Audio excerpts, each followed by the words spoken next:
is what schools educate kids on. We got the tornado drills, the bus drills, the fire drills. They're mandated to do 2 or 3 a year in the state of Illinois. Not sure what it is here in New York, but they time the kids. See how fast you can get out of the bus. They did it all the way up until college. Waking up at 5 a.m. the fire alarm's going off, testing us. And if our dorm failed to get out of the dorm quick enough, we had to be retested a month later at some random odd hour of the time. I'm like, all the way through college they teach us, fire drills, bus drills, all these things, teaching us about stranger danger.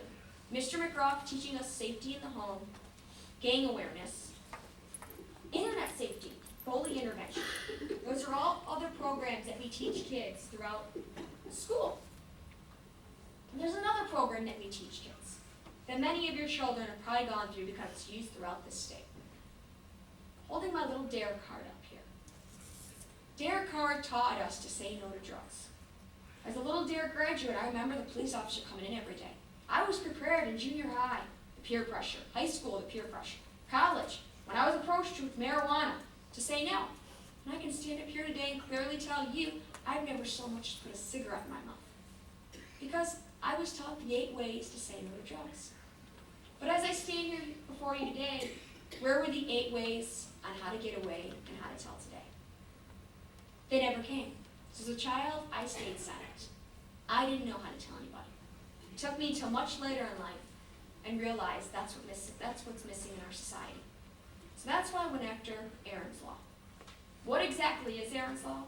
It's a law that creates curriculum in the schools, preschool through 5th grade, on teaching kids safe touch, unsafe touch, safe secrets, unsafe secrets, how to get away, how to tell today.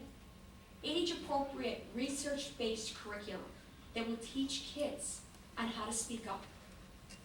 I'm not here to end sexual abuse. I don't know if that is humanly possible. But I am here to not have a child live in silence for as long as I did. To have a child know the grooming process if anything ever feels uncomfortable. Go alert somebody that if someone ever hurts them once, tell somebody immediately.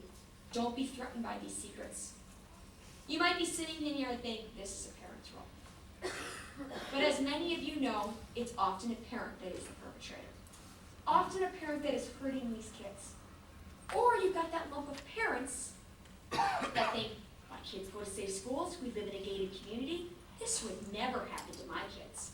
So they avoid the subject completely. There's only a small percent of parents that will sit down and educate their kids on this. And that's not enough.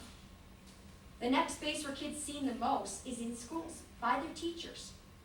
And as I said, we educate them on so many other things, so I decided I want to see education in schools, empowering kids to use their voice, giving them the tools and knowledge to speak up if something is happening. So in May of 2010, I testified before the Illinois Senate on this law after getting a senator to draft the bill. Every single member in the Senate Education Committee, and then it was later voted on by the entire Senate floor, voted yes in favor of this law. In November last year, I went down and testified before the House Education Committee. So I sat there and testified before them. The next day is when they voted. One of the women standing there before the rest of the House of Representatives stood up before her colleagues. She was a woman that often said no to every single mandate. Often made a lot of them pull their hair out, I was told. She stood up before all of them, voting in favor of this mandate, which she surprised many of them because she says no to every single mandate. And said yes to this mandate and disclosed to her colleagues that she was sexually abused as a young child. She was a victim of incest. It's not a topic you often see somebody stand up and clearly stand for. But because I'm standing out there and putting a face and voice on it, going after it, trying to wake up our society, here was one woman brave enough to stand up and speak up before her colleagues, voting yes in favor of this law. And the rest of them voted yes in favor of it. And later that day, went to the House floor, and all 110 members of the House floor voted yes in favor of this law, never once receiving a no vote. And so I realized this is my passion. I want to go after educating and protecting kids. I found my purpose. I found my mission in life. Went on to be signed on February 14th of this year by Governor Quinn here in Illinois. A law that, when I went to my local senator 3 years earlier, he told me on the phone, Erin, you're talking about sexual abuse. Our society doesn't talk about that. You'll never get this passed. I hung up the phone with him and I said, well, you know what? If you won't support me get this done, watch me do it. I have found a lot of determination and courage to the events that have happened in my life.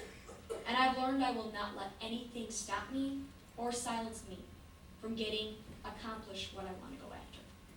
And I decided after getting this passed here in Illinois that now has developed a task force with dozens of members that I'm also on the task force with. You just don't want to throw a law together and not have the right program in the schools. So now this task force is doing research-based evidence. We have Illinois State Board of Educators on it.